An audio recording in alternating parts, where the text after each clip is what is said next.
मित्रों, प्रधानमंत्री श्री नरेंद्र मोदी जी के नेतृत्व में भारतीय जनता पार्टी और एनडीए की सरकार के 11 वर्ष पूर्ण हुए हैं। ये 11 वर्ष का समय भारत के इतिहास में बदली हुई सरकार का बल्कि एक बदले हुए युग का प्रतीक है।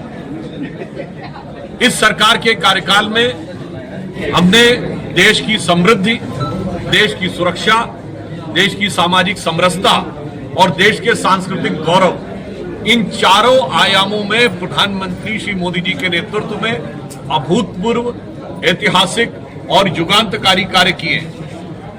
सर्वप्रथम मैं बताना चाहता हूं कि विकास के क्षेत्र में जो हम लोगों ने कार्य किए हैं वो किसी से छुपे नहीं है। 34 किलोमीटर प्रतिदिन की नेशनल हाईवे बन रही है। रेलवे रूट्स का पूरी तरीके से इलेक्ट्रिफिकेशन हो गया है। जो एयरपोर्ट थे उनकी संख्या दोगुनी से अधिक हुई है। 23 एम्स हो गए हैं, 8 नई आईआईटीज और 7 नए आईएम्स बने हैं। 490 से अधिक यूनिवर्सिटीज बनी हैं। 325 के लगभग नए मेडिकल कॉलेज बने हैं। और कोई भी विकास का क्षेत्र हो वो तब तक सार्थक नहीं हो सकता जब तक हर अंतिम सीढ़ी पर खड़े हुए व्यक्ति तक उस विकास की किरण न पहुंच जाए। तो इस समय 4 करोड़ से अधिक प्रधानमंत्री आवास बने हैं। 12 करोड़ घरों को शौचालय मिला है। 15 करोड़ घरों को नल से जल मिला है। 81 करोड़ लोगों को अनाज मिल रहा है। और इतना ही नहीं है, 97 करोड़ भारत में इंटरनेट कनेक्शन हुए हैं। 1 अरब 16 करोड़ फोन लोगों के हाथ में है। उस दृष्टि से यदि देखें, और किसान सम्मान निधि, आयुष्मान भारत और जेनेरिक मेडिसिन के द्वारा एक प्रकार से हम कहें तो पढ़ाई की भी व्यवस्था, कमाई की भी व्यवस्था और दवाई की भी व्यवस्था सुनिश्चित करने में केंद्र सरकार ने अभूतपूर्व योगदान दिया है। 55 करोड़ जनधन खाते हैं।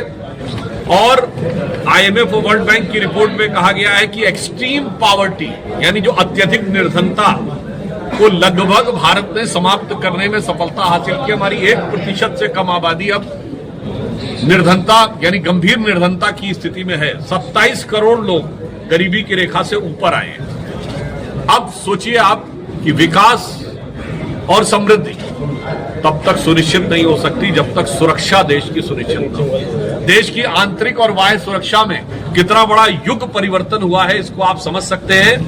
हमारी केंद्र में सरकार आने से पहले, मोदी जी की सरकार आने से पहले देश का कोई ऐसा क्षेत्र नहीं था जहां बड़ी सहजता के साथ आतंकी हमले न होते। दिल्ली हो, मुंबई हो, जयपुर हो, पुणे हो, गुवाहाटी हो, नागपुर हो, उत्तर प्रदेश में आपको याद हो लखनऊ, फैजाबाद और वाराणसी की अदालतों में धमाके हुए थे। रामपुर में सीआरपीएफ कैंप के ऊपर अटैक हुआ था। अयोध्या में श्री राम मंदिर के ऊपर आतंकवादी हमला हुआ था।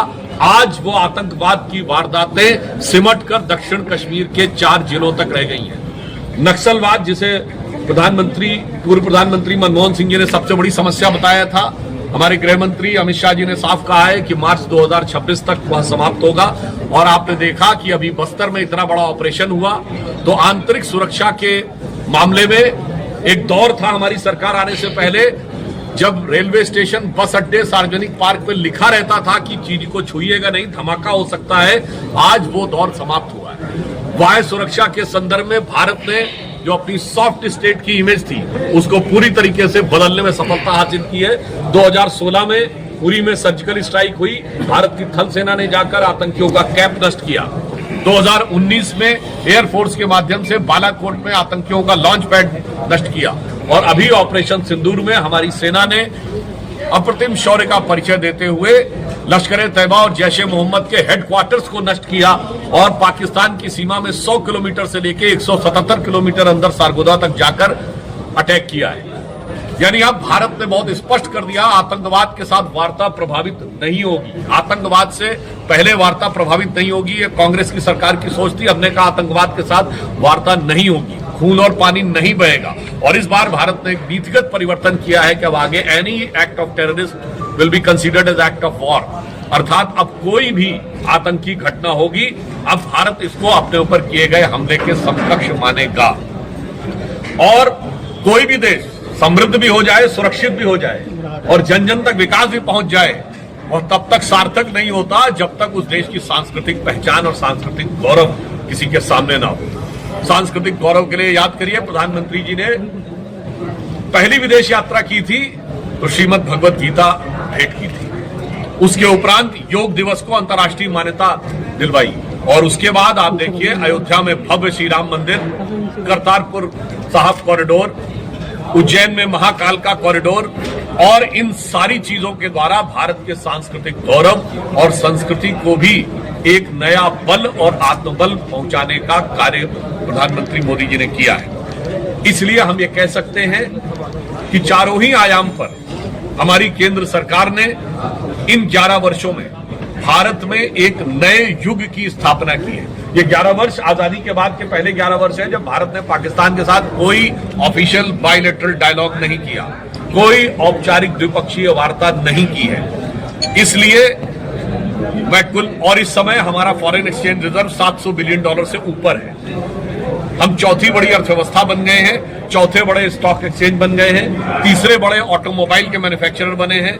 आप सब मोबाइल हैंडसेट यूज करते हैं, दूसरे बड़े मोबाइल हैंडसेट के मैन्युफैक्चरर हैं। और वो भारत जिसके बारे में कहा जाता था कि टेक्नोलॉजी की समझ यहां लोगों को कम है, आज डिजिटल ट्रांजैक्शन में भारत दुनिया का नंबर 1 देश बना है।